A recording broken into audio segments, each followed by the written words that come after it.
Mga milenyo, pagod ka na ba galing sa trabaho? At gutom na sa maghapong pagtatrabaho? Pero wala kang pagkain sa bahay. Narito na ang sagot mga katropa, ang Super Manok Lechon. Napapawi sa inyong gutom at siguradong mapapa-analyze ka dahil sa tender juicy na jam mo pa. At siguradong malinis at bagong katay buhat sa farm. Kaya super masalasa at pangmasa pa. Ano pa hinihintay niyo mga katropa? Takbo na sa Super Manok Panteño Siniluan at bumili na. Baka maabusan ka, katropa.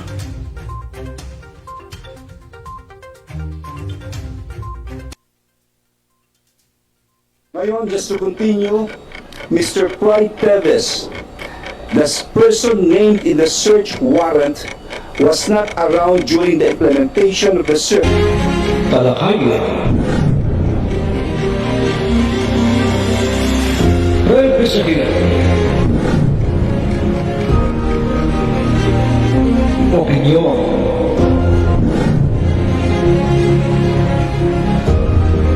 Palawakin. Aksyonan. Kasama Zero Celulos dito na sa New Millennial 9 TV. Barangay, pangunahing unit ng pamahalang lokal kung saan dito pinag-uusapan ang bawat sigalot ng mga residente ng bawat barangay. Dito rin pinag-uusapan ng mga piling halal na opisyal na barangay ang mga proyekto para sa kanilang barangay. Kumustahin natin ang panunungkulan ni Kapitan dito sa Dama Barangay sa Millennial Online TV Worldwide, ang katropa ng bawat barangay. Ating tinatapos ang ating pagpupulong. Maraming salamat po sa inyong pagdalo at tapos na po ang ating session. Enjoy na po tayo. Responsable ka ng gun owner? At mahaba ba ang iyong pasensya? At hindi ba intin ang iyong ulo? Alam mo rin ba ang batas hinggil sa pag-iingat ng baril o firearms? Kung hindi, A responsible gun owner. Are you a responsible gun owner? Are you a responsible gun owner? Are you a responsible gun owner? Are you a responsible gun owner? Are you a responsible gun owner? The PNP Civil Security Group would like to advise all firearms holders to renew their license to own and possess firearms and firearms registration within 6 months before its expiry date.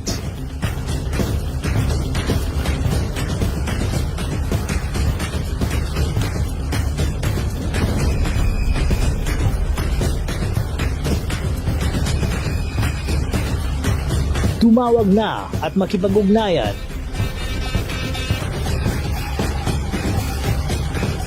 Be a responsible gun owner. One Gun Pilipinas ang sagot mga katropa at kaganos. Dahil ituturo sa inyo ng One Gun Pilipinas o OGP ang lahat ng legal na paraan at proseso upang ikaw ay maging isang responsableng gun owners.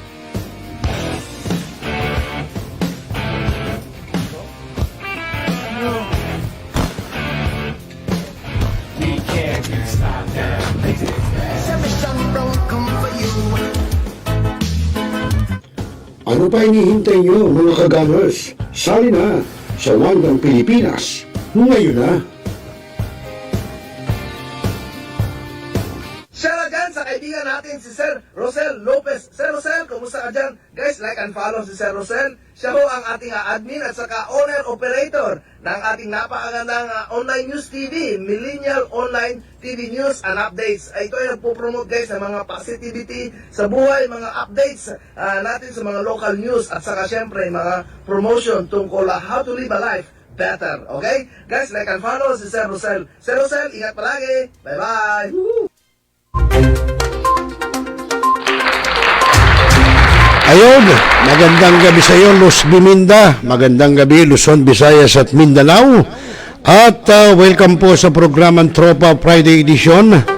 At syempre po, Rosel Lopez at your service at sa ating technical side ay si Mr. J. Kaya magandang gabi sa Mr. J. Kamusta ang schooling? Alam nyo to si Mr. J, bukas makalawa to. Ito isang IT na, no? At ito yung magiging boss ko na. Magiging bata mo na ako, Mr. J. Okay mga kaibigan, araw po ng Biyernes, ika-25 ng buwan ng Abril, taong 2025. Abay, ilang araw na lang. Abay, Mayo na. Ang katas ng Mayo, darating na yung siyam-siyam na tinatawag. Aba, tag-ulan na. Sana tag-ulan lang, no? Walang bagyo. No? Yan naman sana yung ating panahon makisama.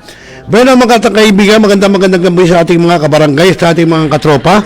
At syempre sa ating mga netizens, sa ating mga Dabarcats, sa ating mga kuya, ate, busot, friends of Eagles, at hindi sa ating mga kagaders ng One Gun Pilipinas.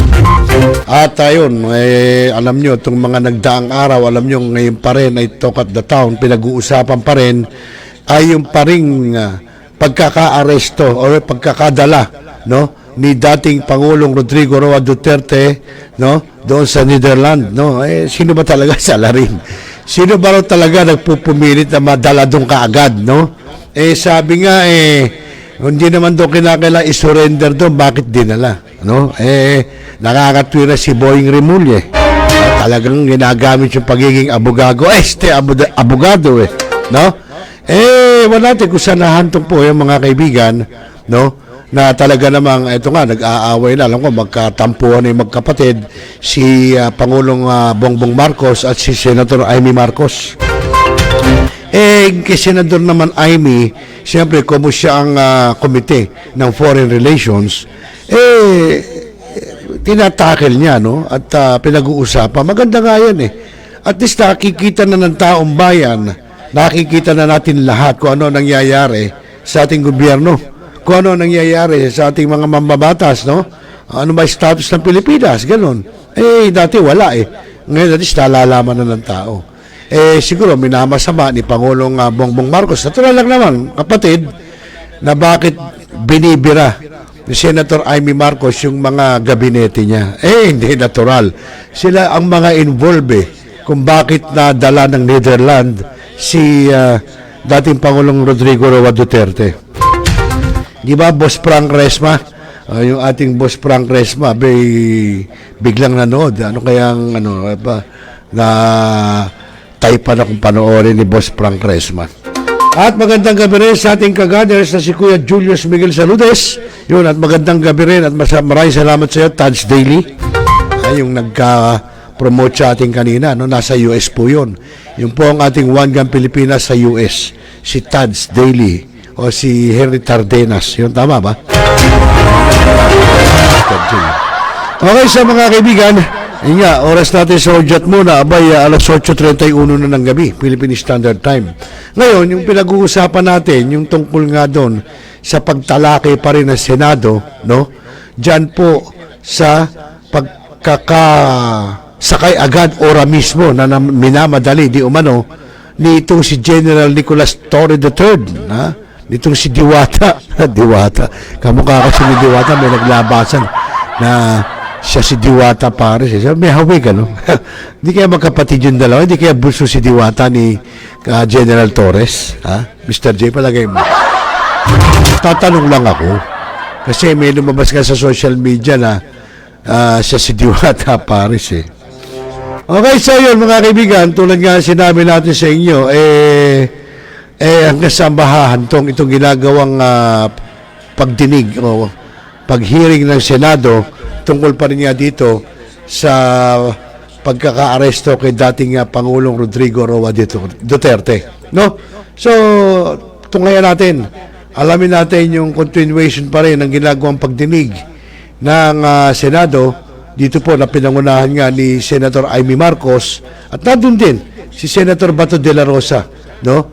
Na talaga namang makikita nyo kung mapapanood nyo, talagang pilit na nangangatwira, no? Ito, napansin ko na sa hearing. Ang tinatanong halimbawa, si John Vic Remulla, okay, si Kalinaw, no? Makalinaw ba? Yun. Sumisingit itong si Boying Remulla, no? siya nangangatwiran para doon sa taong tinatanong ni na Senator Marcos. Panoorin natin. Kayo na balang mag-commit kung anong sasabihin nyo, no? Para naman at least malaman nyo. So, narito po mga kaibigan. Katapos noon, March 7, may ICC warrant. So, looking at this series of coincidences, parang may all-of-government approach na dakipin ng dating Pangulo. Ang hindi namin maintindihan, klarong-klaro naman na ito rin ang binasehan ng ICC case. So, gusto lang namin maintindihan kung paano nangyari. Hindi naman nila makukuha yan kundi galing gobyerno. Pwede po akong sumagot, ma'am. Yung binabanggit niyo po, ma'am, na confluence of events na nangyari, mga petsang binanggit po ninyo, wala pong kinalaman doon sa ginagawang investigasyon ngayon ng aming task force sa department. Ibig sabihin, nandyan pa rin yung task force? Nandiyan pa ho yung task force. Hindi pa po natatapos yan dahil... Naku, magdahan-dahan ka ba to? Dahil sa napakarami pa pong kasong dapat tingnan. Ngayon, ang banggit niyo po, Madam Chair, is that bakit hindi na lang dito gawin yung investigasyon? Iba po yung naging subject ng investigation, kung di po ako nagkakamali, patungkol sa dating Pangulo. While it covers the period 2011 to 2019. Ito pong mga investigasyon na ginagawa ngayon ng task force ay patungkol po doon sa mga biktima, naging biktima ng tinasabing drug war.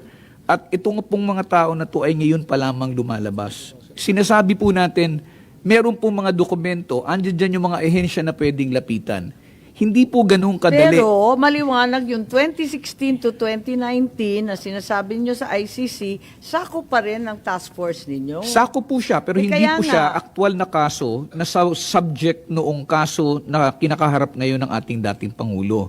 Ang amin pong ginagawa ngayon ay tingnan itong mga But they're overlapping surely, Prosecutor Fadulion. They may overlap, that's what we're trying to find out. That's what we're trying to find out po, ma'am. But what we're just saying... I think there's no mystery. Nandyan naman sa warrant of arrest ng ICC, nandyan naman sa prosecutor's brief. Maliwanag naman. Yes, it would overlap, ma'am. I would agree with you if the subject matter and the persons involved and the victims are the same. But remember, there are so many other cases which are being cited, and these are the ones which are being looked into by the department right now. Kaya kinakausap po yung mga testigo. At dapat po sana nating maunawaan na ito po ay pinaglipasan na ng panahon. Ilang taon na po ang nakadaan dito. Hahagilapin po yung mga testigo, ang mga dokumento at mga ebidensya.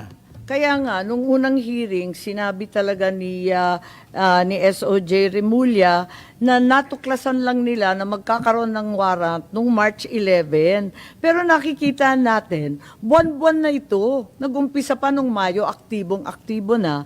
At it involved the cooperation of so many government officials. At nandyan yung kung sino-sino, di ba? Andyan na yung DOJ, sumapi na yung House of Representatives, yung Senado, DILG, DOJ, PNP, CHR, DND, AFP, PCTC. Ang dami na umabot na sa cabinet level. At lahat nang galing sa Pilipinas yung ebidensya. Parang mahirap paniwalaan na hindi tumulong ang ating gobyerno sa lahat na ito? Sana ho, alam namin kasi sasabihin namin na totoo, ma'am. Kasi eksakto. Wala talaga ho kaming alam na nakipag-usap. Sapul. Doon sa hiningi ng ICC representative, sapul din yung binigay ng Pilipinas at sakto din yung lumabas sa ICC warrant of arrest at yung prosecutor. Ma'am, yung mga civil society organizations na naglalakad dito, masipag sila. Nasabihin ko sa inyo. Pwede ninyong sabihin na o banggitin yung pangalan? Kasi kahit civil society ka, kahit senador ka, hindi mo naman nakukuha yung mga police blotter, yung mga CCTV, yung mga medical records. Imposible mo naman makuha yan. Ayoko hong baka gantihan pa ho sila eh. Kasi marami pa hong salarin na nakalaya pa rin hanggang ngayon at naka-uniforme pa rin ho. Senator Bato, ganun ba kadali makakuha ng bank records? Palagay ko, di ba, covered yan ng bank secrecy? Parang imposible makuha yan. Paano nakuha lahat yan kung hindi tunulungan ng ating pamahalaan? Hindi ko, I have no idea, ma'am. Basta, Ang PNP ba? marami masipag hong magkapang. Yung mga Ganon. civil society organizations Chief PNP at saka General. na nagpa-facilitate po ng lahat ng yan. Si Chief PNP po, si General Torre, sinasabi ninyo na makukuha yung forensic evidence, lahat ng testimonial evidence, police blotter, CCTV footage, at kung ano-ano pa, makukuha yan sa presinto. Basta pupunta ka doon, dayuhan ka. Halos hindi ka nga makapagsalita ng wika na naintindihan. Pero madadali mo lahat ng dokumentong yon. Ganun ba kaluwag ang presinto natin? Madam Chair, hindi po. We need a request coming from the court if you need, or coming from us, requesting us na kailangan po for investigation. So, nag-request po ba kayo? Dahil klaro naman, wala naman na court order.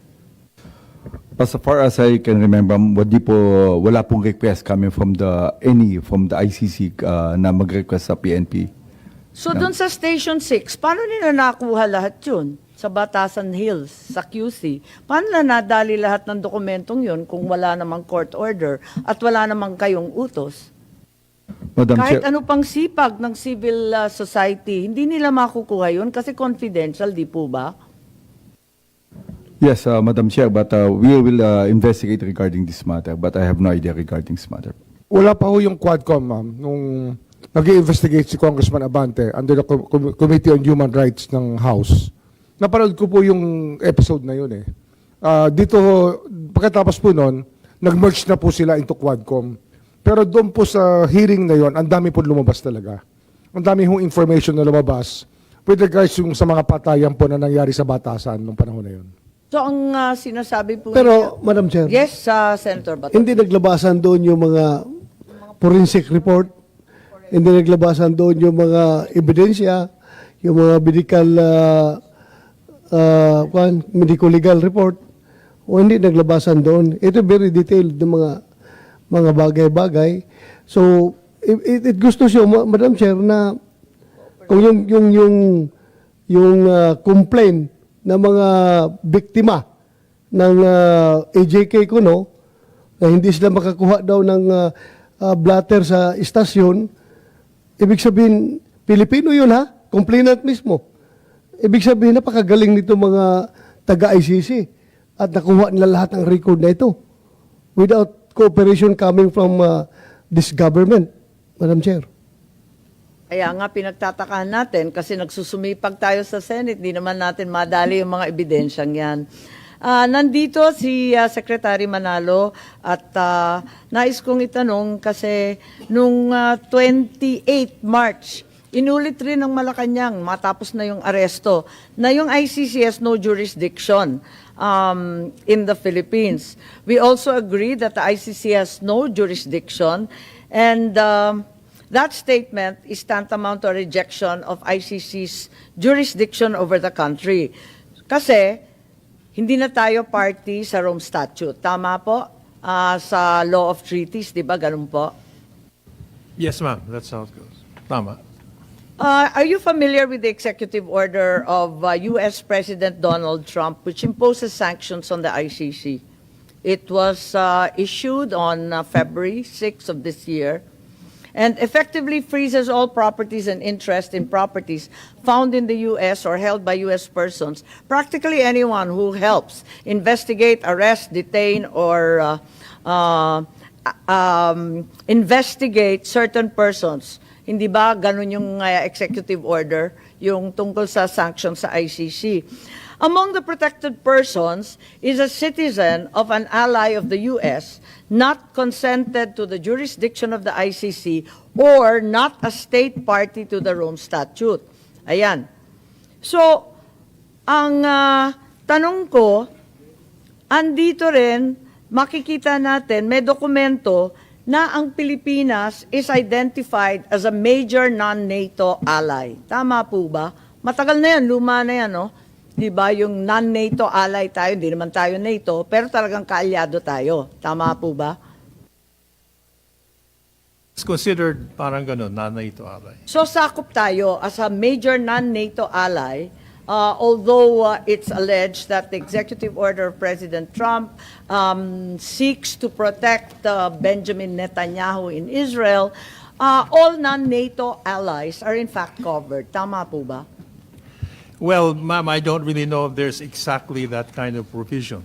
Well, it's written very clearly in the executive order. I mean that they would protect them from ICC. I think ang aim ng US is really to protect US targets in case a country helps in getting a US target arrested by ICC, they may come in. Since the Philippines continues to reject the jurisdiction of the ICC, we're not a party to the Rome Statute, both of the conditions indicated in the executive order. Is the former president therefore a protected person under the issuance of President Trump? I don't believe that that would be covered.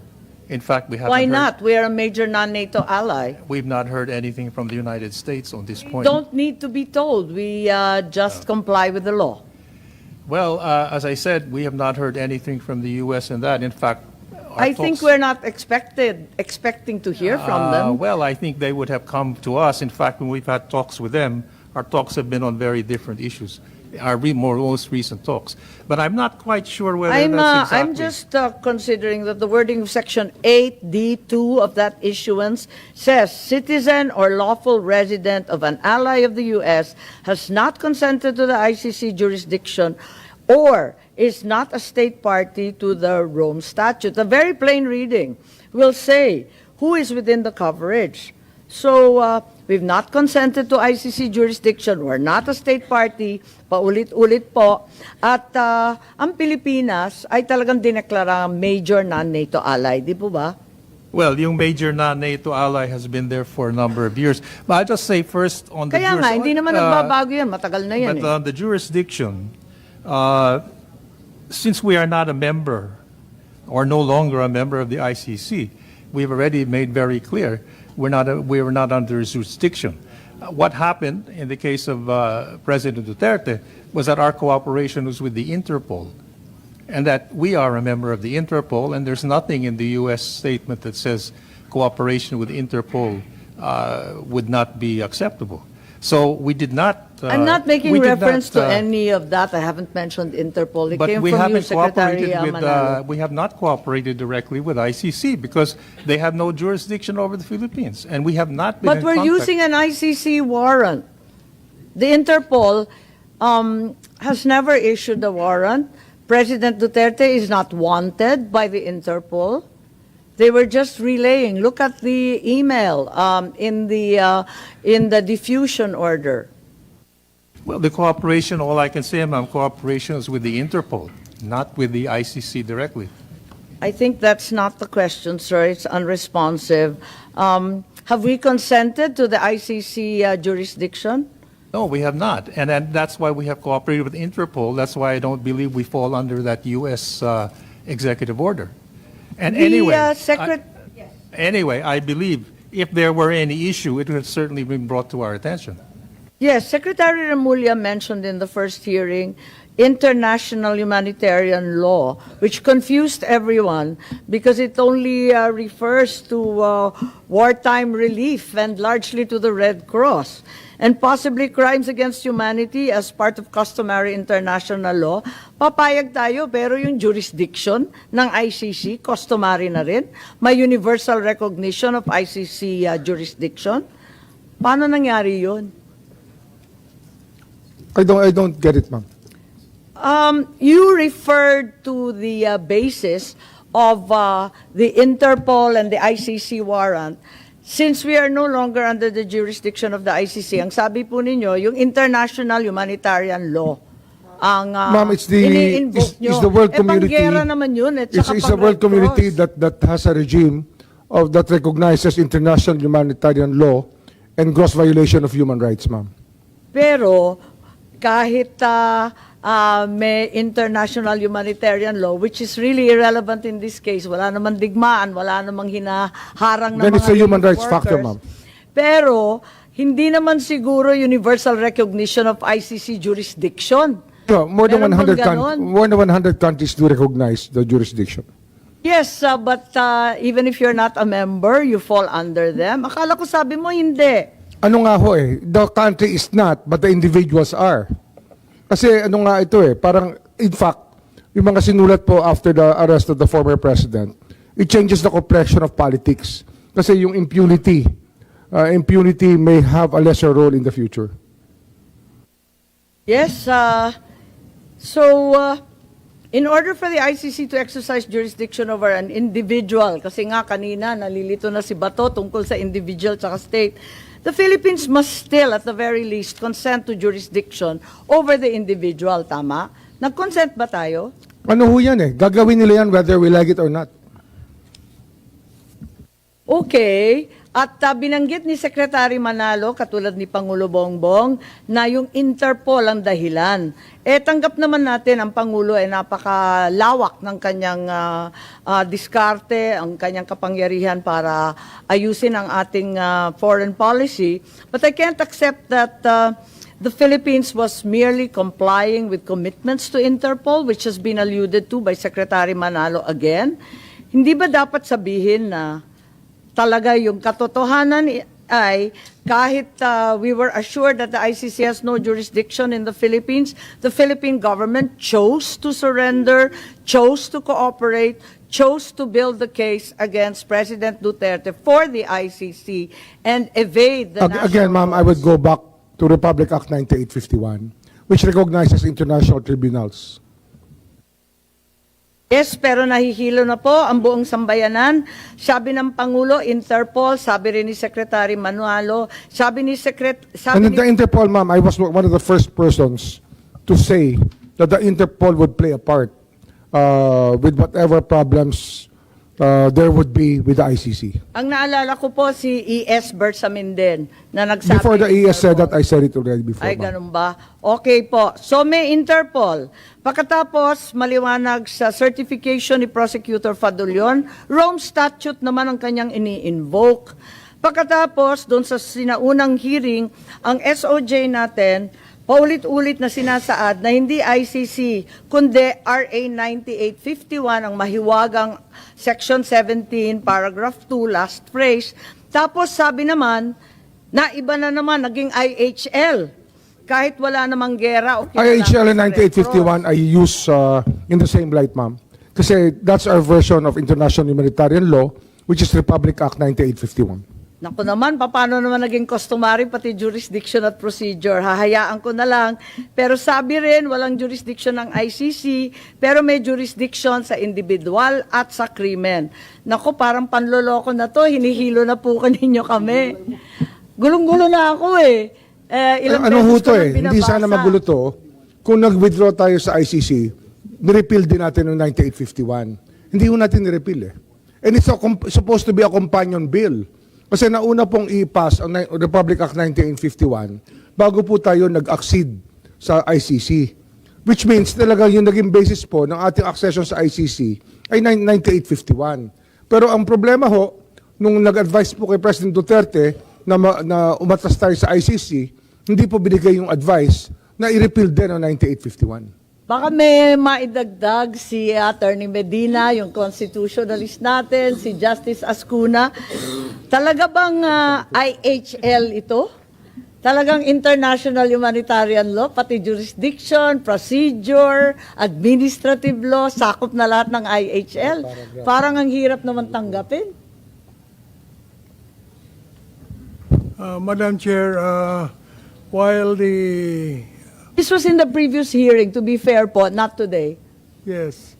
The question is whether or not the Philippine IHL law is relevant since IHL is the law on armed conflict and there's no war. Okay.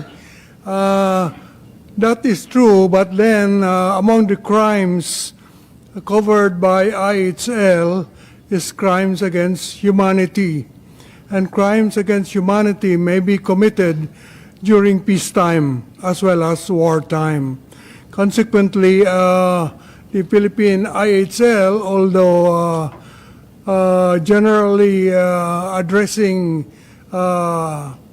offenses committed during war, can also address offenses committed during peacetime because, as I said, certain offenses, such as crimes against humanity, are by definition crimes that can be committed during wartime as well as peacetime. Yes, that is to do with the nature of the crime po, Justice. Perhaps, Attorney Medina, you can bolt in. You were present in the first hearing. Pati ba naman jurisdiction, procedure, lahat yan sakop ng IHL? The jurisdiction of the ICC remains under the concept of a complementary jurisdiction, meaning that it kicks in only if the national judicial system is genuinely unable to genuinely prosecute or investigate the suspect. So, Is that the case po in the Philippines? Are we genuinely unable to prosecute? in the case of former President Rodrigo Duterte, the ICC apparently has reached the conclusion that the Philippines is unable to genuinely prosecute him because no case was filed against him after so many years, even after he stepped down from the presidency. That is the finding of the ICC. So they issued a warrant of arrest on the footing that they have their complementary jurisdiction has set in because the Philippines, as far as the former president is concerned, is unable to genuinely prosecute him. However, if the cases, for example, that would emanate from the Quadcom, the DOJ task force, the Senate Blue Ribbon hearing, the ICC investigations that utilized all the government agencies, if these resulted in a case and they were filed in the Philippines, certainly the Philippine courts are competent, able, willing to rule on this? Don't you think so, Honorable Ascuna po and Attorney Medina? Part of the reason, perhaps, of the inability to genuinely prosecute is the availability of witnesses. In cases of very high-level persons like former heads of state, the experience of the ICC is that the witnesses are generally afraid to testify in their home countries, so that even if the Department of Justice, for instance, is genuinely investigating the cases, the witnesses may not be forthcoming. In fact, the prosecutor of the ICC resorted to what they call internet invitation of witnesses, and in this way the witnesses came out through the internet, and I think the witnesses now are willing to testify in The Hague. Witnesses who would not be willing to testify here in the Philippines. So it's not the prosecution, it's the witnesses that makes it unable genuinely to prosecute the former president.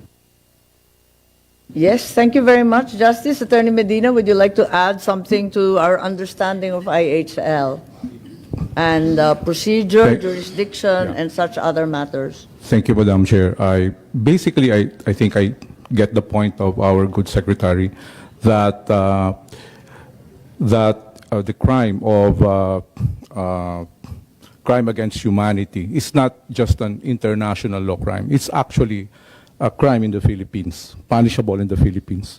And 9851 actually provides that given the naman person... po yun, Opo, pero pati jurisdiction, pati procedure, lahat na lang naging customary law? No, that's the problem po. That if we have to comply with international law, we have to also comply with the Philippine laws, okay? And primarily that would be the Constitution. So international obligations, yes, there's the principle of Pacta Sunt Servanda that We have to comply with international obligations, but that does not necessarily mean that we have to disregard constitutional protections under the Bill of Rights. Now, of course, there are a lot of debates going on whether or not the ICC should have jurisdiction or should we recognize the ICC, and that's precisely the point. It's not for the police, it's not for the executive branch to decide that. Ultimately, it should have been decided by a court of law because it involves the deprivation of liberty. Thank you po. Thank you very much, Attorney Medina. You had the privilege of hearing the debate last hearing. In any case, I'd like to go to another topic, and this is finally the private jet. The U.S. government will obviously have the last say on its executive order, although Section 1 is clear that properties of those who aided, sponsored, investigated, or provided material support to the ICC shall have their assets frozen. Maraming picture po nung tail code ng aircraft. Nandito ba yung CAAP, Secretary? Comsec, wala tayong CAAP. Sorry. Wala tayong CAAP. Wala rin tayong DOTC. Wala po, ma'am. Walang makapagsabi kung ano nga sasakyan na to. Yung tail code C5219,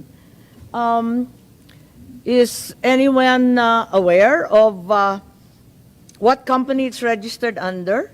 Kasi nung nakaraan, nandito yung SEC. Nandito po ba yung SEC?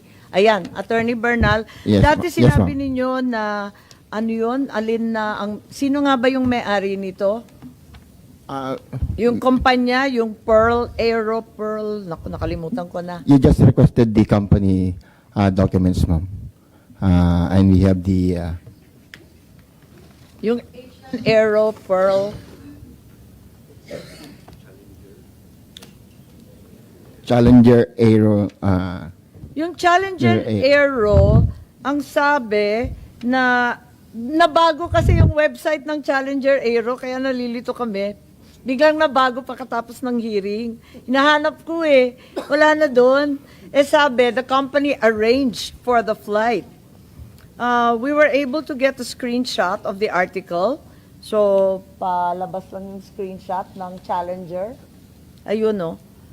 Ayan, Challenger Aero Air. Inimbitahan rin namin ang piloto. Wala naman po rito. Ayan, Challenger Aero Air. Baka yung SEC may alam kayo. Kasi nung second hearing narito kayo, pero ang problema, sabi niyo hindi pa na-request yung pangalan. we have already forwarded to the Secretariat, ma'am. So, sino may-ari po? At sila bang may-ari ng eroplano or they just arranged the flight? Nalilito po kami. I just have the documents concerning the incorporators of the...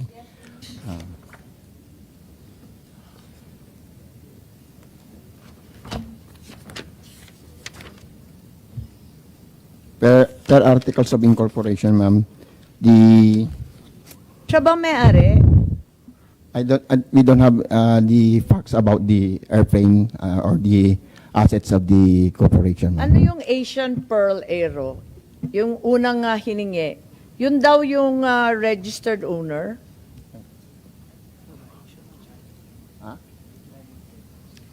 We only have Challenger Aero Air Corporation, ma'am, and Challenger Aero Aviation Pampanga Inc.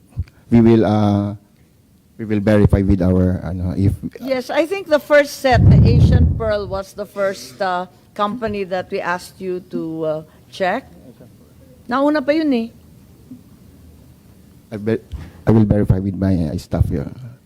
Okay, kasi ang mahirap dito, wala yung CAAP, wala yung DOTC. Ngayon, sinabi ni Secretary John Vic na the Office of the President ang nagbayad para sa jet. Tama ba to o hindi? Meron bang pwedeng sumagot nito? Dahil wala po si Secretary John Vic.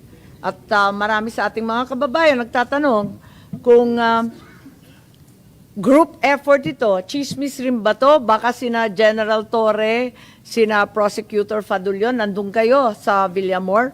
Alam ba ninyo kung paano itong eroplanong ito kinuha? O na-charter ba to? Ano ba nangyari rito? Ma'am, ang ano kasi, darating na naman tayo rito. itong eroplanong to, nagagamit po ng presidente to. Oo, Paminsan-minsan. ginamit ulit pagkatapos nung pag-aresto ni Ngayon, Presidente Duterte. hindi ho namin ginamit pwedeng po sa amin pag-usapan. sa Ilocos. Hindi ho namin pwedeng pag-usapan yung travel arrangements ng presidente. These are national security matters.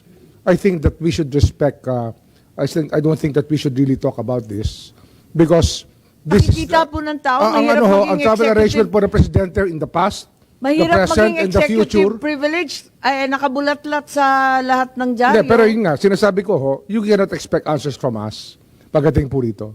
You cannot expect answers from us. Because, No, but, ano ho ito eh, pakikinabangan to na susunod na Pangulo. Ginagamit ngayon ng Pangulo. Sabihin natin, hindi ho dapat pinag-uusapan. Kasi nga, Pero we hold the life of the President as sacred. Po Hindi ho naman, pero natin, Secretary John Vic already said it was chartered and paid for by the Office of the President. I don't know if he has personal knowledge of that. How much but- was paid kaya? Well, that's speculative, ma'am. Meron bang official receipt? Meron bang bidding? Ay, What yun was nga, the mode of procurement? we cannot go into the details of travel arrangements because these are national The security request implications. was made in March I think we should 11. respect national security, ma'am. I think it's Yes, it's imperative. if you'll allow me to just ask, because this has already been divulged to the public, it's hardly secret. If it was national security at stake, it should never have been spoken about, but it's all over the media, and it came from government. That they only knew about the request, as you said, on March 11, sa umaga ng March 11, nalaman ninyo yung Interpol, pagkatapos ito na charter sa ilang oras lamang. Andun na ba yung eroplano nung nandun kayo sa Villamor, General Torre? Kasi abala kayo na isakay si Presidente Duterte. Nag-aabang na ba yung eroplano? Anong oras siya nandun? Kasi nagmamadali kayo para isakay na, di ba? I really don't know about the plane, ma'am. I only saw it around after mga mid-afternoon. Na tinuro sa akin, hindi ko pa nga sigurado, ma'am, kung yun nga aeroplano ang gagamitin eh. So bale, alas 3 ng umaga, na-procure na lahat ito. Kasi ang haba ng proseso natin, ilang araw, ilang buwan yan. I don't know what mode of procurement, pero sinabi, chinarter. Ang bilis naman, di ba? Ilang oras lang, sa hapon nandun na. Kaya nakakapagtaka. At as mentioned by Secretary Remulla, the security arrangements for the President are very, very stringent and have to be vetted time and time again, repeatedly. So the question still remains. The government clearly knows who owns the plane, and it's unclear how much they paid, what procurement process they determined, and who are the shareholders of said companies. So, again, ma'am, these have national security implications. I'd rather not talk about it. Yes, national security involves information that hasn't come out in the public, pero ito talagang binulat. But it's still national security, ma'am. Even if it came out in the public inadvertently, it still involves, still has severe national security implications. Okay, it came out in Senator John Vic's Pinky Web interview, so maraming nakapanood. Ang OFW naman natin, andito ang ating Secretary Kakdak. In the last hearing, as well as today's hearing, we're all terribly worried about the OFWs, and the OFWs overseas are terribly worried about themselves. If the administration can arrest a former president without a warrant issued by a Filipino court, paano na lang daw sila? If they're suspected of having committed a crime overseas, can anyone from DMW, wala naman yung OWA, ipaliwanag lang ninyo ang proseso kung isang OFW natin pinagdudahan o pinagsuspetsahan na sila ang nadali sa ang gumawa ng isang krimen, paano ba tine-turn over sa foreign jurisdiction yon? Itine-turn over ba ng embassy o ng DMW yung suspected Pilipino or sa DFA? Tine-turn over ba sa gobyerno? Paano ba yun? Madam Chair, meron po tayong set protocols and safeguards in the event na an OFW faces arrest in the host country. Ang konteksto po nito, yung OFW ay nasa host country. An OFW is somebody who has remunerated work and is not a citizen or permanent resident of the host country.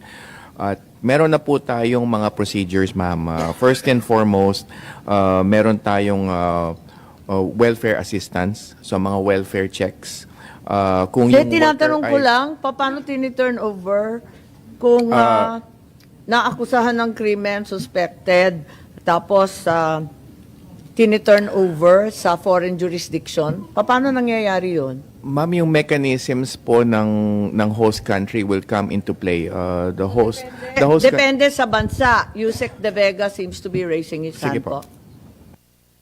Quickly, Madam, because they're in a foreign country, they're under the jurisdiction of the host authorities. So if they commit a crime abroad, it will be the host authorities who will arrest them or prosecute them. And as Secretary Kakdak was saying, then we have our rules to give them due assistance, whether it's a lawyer, of course, jail visits. And so it's very regular. It's been So done tutulungan for pa many rin years. natin at bibigyan ng abogado. Opo. So kasi natatakot sila dahil hindi nga pinapasok si VP Sara. Natatakot ngayon yung mga OFW natin paano sila kukuha ng abogado, hindi pala pinapayagan miski dating Pangulo. Well, Madam, just to give it a good example, there were people rallying for President Duterte in Nakulong. Qatar, and we got them out. That's right. So, So, what safeguards are there to ensure that our OFWs, their rights to due process, which weren't recognized apparently, and their liberty or of abode are respected overseas? Kasi sumailalim na nga sila sa ibang bansa, sa batas ng ibang bansa. Maipagtatanggol ba natin sila? Natatakot na sila The safeguards were passed by no other than the distinguished members of the Congress, Madam, since 1995 with the Overseas Migrant Workers Act, and then now complemented by RA 11641, which created the DMW. The DMW has its action fund for OFWs, and we have our own assistance national funds for foreign-based Filipinos who are not OFWs. Ilan pa ba ang nakakulong sa ibang bansa?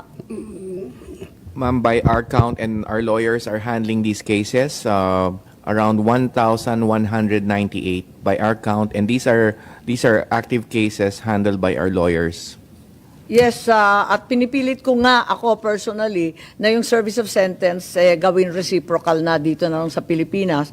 Pero hindi pa nagagawa yan. So, alam natin na kapag Pilipino na parusahan sa abroad o kahit papano naipit sa gera nung panahon ng yung truck driver sa Iraq-Iran, naalala ko, talagang pinagpilitan natin na mag-ipon ng blood money pagkatapos nakipagkalas pa tayo sa Alliance of the Willing para makuha yung isang truck driver.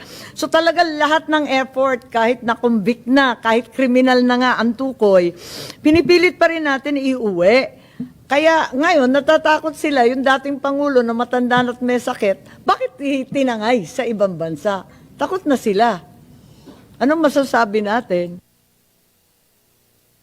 Ma'am, what we have po are mechanisms in which to defend our OFWs, more particularly with the DMW. Once they are faced with cases overseas in the host countries, nandun po ang legal retainers natin, ang lawyers natin on hand. Kung sila'y inaresto, pupuntahan sa police station, as what happened in the case of the Qatar 17. Based on the directive of the President, magkaroon ng jail visits. So nangyari po ng jail visits doon and welfare assistance and of course yung immediate release na na-secure sa kanila. Okay, so yung 1,198, maiuwi ba natin sila? Ma'am, meron pong kanya-kanyang process as mentioned by Yusek Ed in the host countries. Meron ho, as far as I know, Soj is here, meron pong service of sentence agreements usually. As far as I know, the most recent one agreed was the UAE. We were there with the Soj who signed it. Konti pa lang, nasa 27 pa lang yata, napakadaming bansa. Would not have first-hand information as to how many, but definitely meron tayo mga bansa na I just meron ng sponsored mga the last agreements. one with Canada po. Opo. There are some countries who voluntarily send sentenced persons home. The most recent one is Kuwait. But yes, it generally it requires an agreement, ma'am. Secretary Manalo, please, mauuwi ba natin sila? We will try as much as we can, pero depende rin sa nature of their crime. But for sure, they will be given adequate legal help. Tsaka kung pwede, we will try our best to bring them home. Sometimes we have an unexpected result, like yung nangyari sa Indonesia kay Mary Jane Veloso. They decided just to send her back. So it's really case by case, pero just ang policy natin is whenever we can, we'll do our best to try and bring them home or at least lessen their sentence. Depende sa nature of the crime or the... So nasa policy ba ninyo na iuwi rin natin si former President Duterte? Well, it's Hindi, sa general rule, inuuwi natin lahat ng Pilipino, di ba? Talagang kung ano-anong ginagawa natin, nakikisuyo, naninikluhod, nag-aambag-ambag para makapag-ipon ng pera, lahat na ginawa natin para maiuwi. Ito, tinangay sa labas. Iuwi ba natin? Well, for sure, definitely we will provide whatever assistance we can kung i-request the President. And of course, here is slightly different kasi this is ICC. It's an international organization. But certainly ang lahat pagkalong ng... ko, yung Davao City Council nagpasa ng resolusyon na iuwi. Well, A-actionan ba yan ng DFA, ng DMW? Alam ko, na-actionan ninyo lahat eh. Pero the ICC ito eh. Yeah. Well, This is, well, madam, pag nag-uuwi tayo ng Filipinos, kailangan may court, may court na release ng Wala court. namang court yung sa Qatar na 17, di ba? Yes, but- Pinakiusapan, pati yung kay Mary Jane Veloso na pakiusapan, wala namang court order. Senator, this is slightly At different. saka marami na nangyari ng nakaraan. Nakikipag-usap tayo, nagbabayad tayo, talaga naman na nakikisama tayo maigi para lang maiuwi. Well, number one, ang embassy natin nakatutok talaga dun sa whatever help we can give. Pero ang problema nito, ang kaano natin dito is the ICC, which is a court. So it's a little bit different from dealing with a government normally. So I think we are entering into a new area. Mahirap magano eh. Who will we appeal to? Sa ICC, we can only appeal to the judges.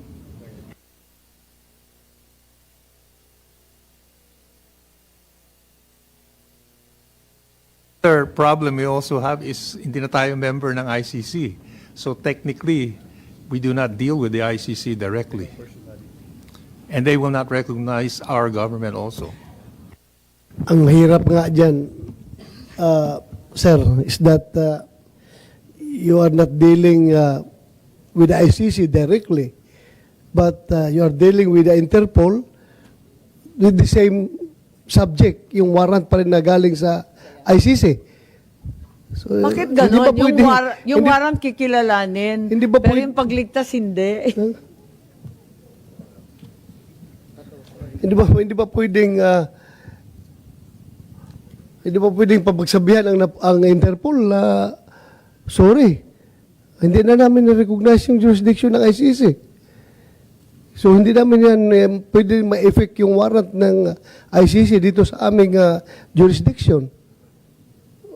We have to stand as a nation. Yung ibang bansa, gano'n ang ginagawa eh. Ibang bansa, gano'n ang ginagawa. Hindi kami membro dyan. Isnab namin yung warrant ng ICC. Pero ginagamit natin na very lame excuse yung ating commitment sa Interpol. Na napakadali lang naman i-explain sa Interpol yan na hindi namin kayang gawin yan. Kasi hindi namin na-recognize yung ICC dito sa aming bansa. Tayo pa nga mismo naghatid doon sa ICC. Kabaligtaran nga eh. In other pag tayo, if we are the requesting party, tayo ang sumusundo ng suspect doon sa ibang bansa na pinaaresto natin. Pero in this case, ICC or Interpol, as you said, Sila ang requesting party. Ngayon, dapat sila nagsundo kay President Duterte dito. Ngayon, tayo pa ang naghatid doon. Masyado man tayong eager na ihatid siya doon. For what reason? Anong reason? Bakit ganun? Tayo pa naghatid. Hindi ba tayo makahintay na pupunta dito ang Interpol? Kukunin siya dito o yung ICC? Tayo pa naghatid doon. Masyadong hindi ko ma-gets yung kung tayo Pilipino, bakit natin ipagkanulo yung ating kapwa, isa pang presidente, dating presidente, ipagkanulo natin sa mga dayuhan, ay yan ang bagay na hindi ko talaga matanggap-tanggap. Ako magpapakamatay ako kahit na kriminal yan, na basta Pilipino, kung agawin dito sa ating bansa, kababayan ko yan, kailangan protektahan ko yan. Mapagpakamatay ako. Pero tayo, instead na protektahan yung ating kababayan, hinatid pa natin doon silver platter.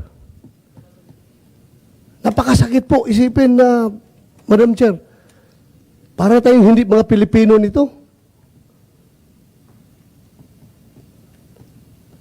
Ang hirap. Yung mga tao tuloy, kung kasi alam nyo, impact nito, no, kung baliwala lang itong issue na ito, you can just imagine thousands of Filipinos all over the world ay nagpapalabas ng kanilang saloobin, sama ng loob, bakit hinuli si Pangulong Duterte. Okay lang kung hulihin. Dito natin dalhin sa ating bansa, dito natin itry. Pero dinala pa doon, hinatid natin doon.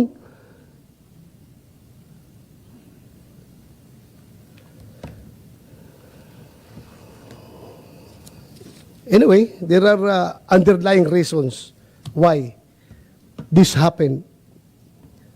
At ako talaga, gusto ko talaga magpaka-Pilipino. Tell me, kung sino diyang Pilipino na gustong kunin ng banyaga at ako mismo magpakabatay para dipisahan ko yung Pilipino niya na hindi galawin ng banyaga. Sana ganun ang pag-iisip ng bawat Pilipino.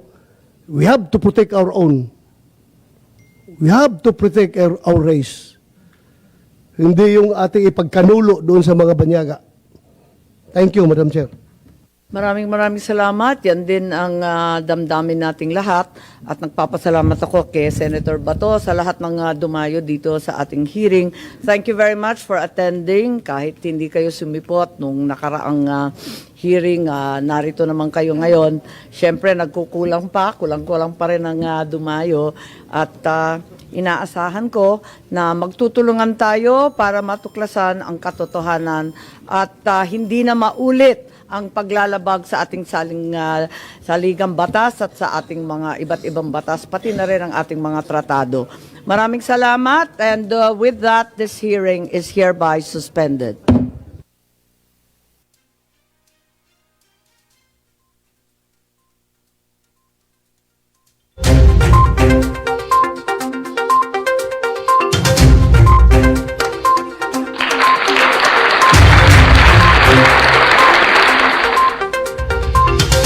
Ayun, so mga kaibigan, napanood po natin, napakinggan yung pong ginawang pagdinig ng Senado, no, na pinangunahan nga po ni Senator Amy Marcos, no, na siya pong Foreign Relations Committee ng Senate of the Philippines, na kung saan nga tama rin yung sinasabi ni Senator Amy kanina na tayo, pag may mga kababayan tayong nandun, nagkakaproblema sa ibang bansa, gumagawa tayo ng paraan, nakikiusap do sa presidente roon kung sino man ang dapat kausapin para lang maipa-uwi, no, maiuwi dito sa ating bansa yung ating kababayan. Nandiyan na nagbibigay pa tayo ng blood money, no, lalo na yung mga nakakaraang panahon na talaga namang gumagawa tayo ng. Pero ito, yung kay Pangulong Rodrigo Roa Duterte, tayo pa mismo nagdala doon. Kaya ang tatanong ni Senator Amy, maibabalik kaya rito at may uwi, no? So, si Pangulong Rodrigo Roa Duterte, no? At kung makikita nyo, nagmensahe si Senator Bongo na respeto lang. Samantalang nun sila, mga ipinuwesto, ang nagpwesto sa kanila si Pangulong Rodrigo Roa Duterte. Pero ngayon, bakit nagkaganon? So, yun mga kaibigan, at sa oras na alas 9:22 po ng gabi Philippine Standard Time, bago tayo tuloy ang magpaalam, ay shout out po dito po sa mga Star Stroke Survivor at saka po doon sa United PWD o Person with Disability ng Malabon City. Yan, ang pag-shout out po ay buhat po kay kapatid na Marini Lagura ng lokal ng Panghulo dyan sa Malabon. Ayun. Shout out do po sa inyo, no? Sabi ni Ma'am Marini Lagura. At ganyan din kay Chester Balliega ng Batangas, no? Malapit na rin sa Cavite. Sorry, Cavite. At malapit na nga raw po sa Tagaytay. Tama ba? Cavite ba, Chester Balliega? Siyempre sa kanya pong mami, no, na kanyang kasama po doon sa bahay. Yan. Ayan. At siyempre magandang gabi rin sa aking kabatchmate kay Joey Eusebio ng Caloocan City at ng Malabon, kasi taga Malabon ho sila talaga. Yan. At siyempre po sa lahat po ng miyembro ng One Gun Pilipinas, yung ating mga gunners, magandang gabi po sa inyo. At ganyan din sa ating mga kuya, ate, Muso, Press of Eagles, particular po sa Central Luzon Region 45, Media Rider Eagles Club ng The Fraternal Order of Eagles, Philippine Eagles Incorporated. Ayan. At ganyan din kay Boss Frank Resma, nanonood kanina, at saka si Julius Miguel Saludes, magandang gabi. At yun, sa ngalan po ng ating technical engineer, si Mr. J, ay magpapalam po tayo pansamantala at muli tayo magbabalik bukas para sa atin namang Dalaw Barangay. Muli, ako po yung naging kasama, naging katoto, katropa, kakuya, kaate, kabunso, at kagunners. At yun, sana po ay kayo na po balang humusga diyan po sa inyong napanood, napakinggan na ginagawang pagdinig po ng Senado tungkol pa rin sa ginawang pag-aresto na maraming nagsasabi ang ating mga taong bayan mismo, mga netizen, na mali ang ginawa ng ating kapulisan na mga nakaupo sa gobyerno ngayon, ang ginawang pag-aresto kay Pangulong Rodrigo Roa Duterte at pinadala po sa Netherlands. No? Muli, ako po yung naging kasama, Rosel Lopez. Magandang gabi Pilipinas at mapayapang magdamag. Magandang gabi po. Responsable ka bang gun owner? At mahaba ba ang iyong pasensya? At hindi ba initin ang iyong ulo? Alam mo rin ba ang batas hinggil sa pag-iingat ng baril o firearms? Kung hindi, A responsible gun owner? Are you a responsible gun owner? Are you a responsible gun owner? Are you a responsible gun owner? Are you a responsible gun owner? Are you a responsible gun owner? The PNP Civil Security Group would like to advise all firearms holders to renew their license to own and possess firearms and firearms registration within 6 months before its expiry date.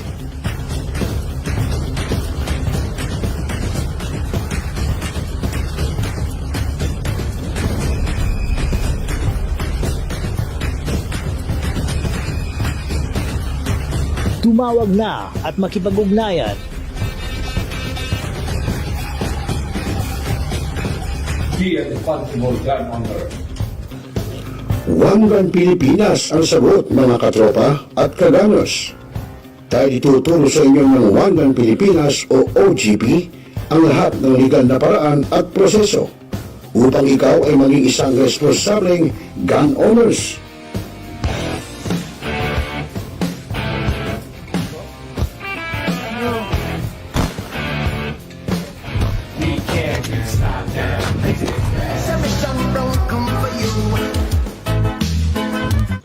Ano pa hinihintay nyo, mga kagunners? Sali na sa One Gun Pilipinas ngayon na.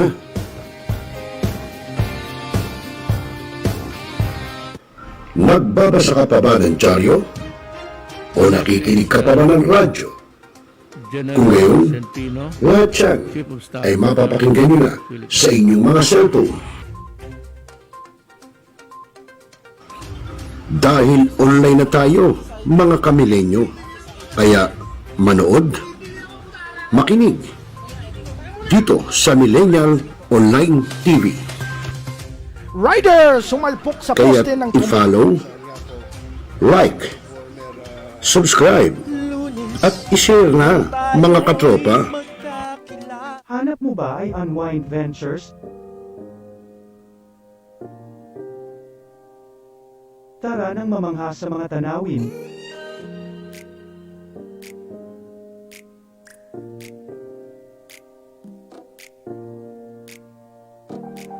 Ano man ang iyong travel goals?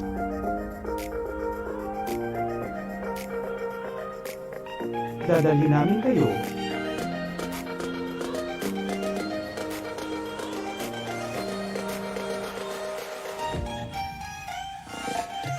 Sa Unwind Ventures at saya.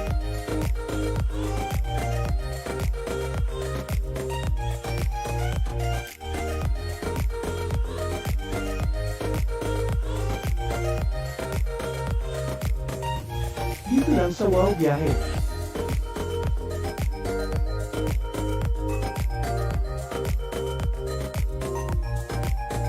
Kaya wow, di ba?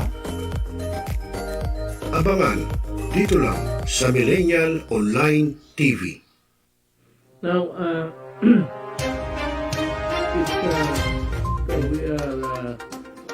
Talakayin. The biggest destruction of dangerous drugs worth 1.2 Rebisahin, billion. opinyon, malawakin, aksyonan.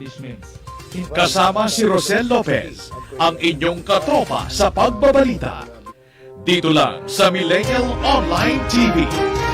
Tutok na, mga katropa! Hi, this is Hilary Gadon. Nananawagan ako sa ating mga katropa, no? At mga kaibigan, mga kababayan, na palaging tumutok sa Millennial Online TV. At yan ay pinangunahan at yan ay pinangangasiwaan ng aking kaibigan na si Rosel. At ang mga nanunood dyan ay hindi bobo! Pinaigting, pinalakas ang bagong News Online TV ng bagong milenyo. Millennial Online TV, ang katropa mo sa pagbabalita.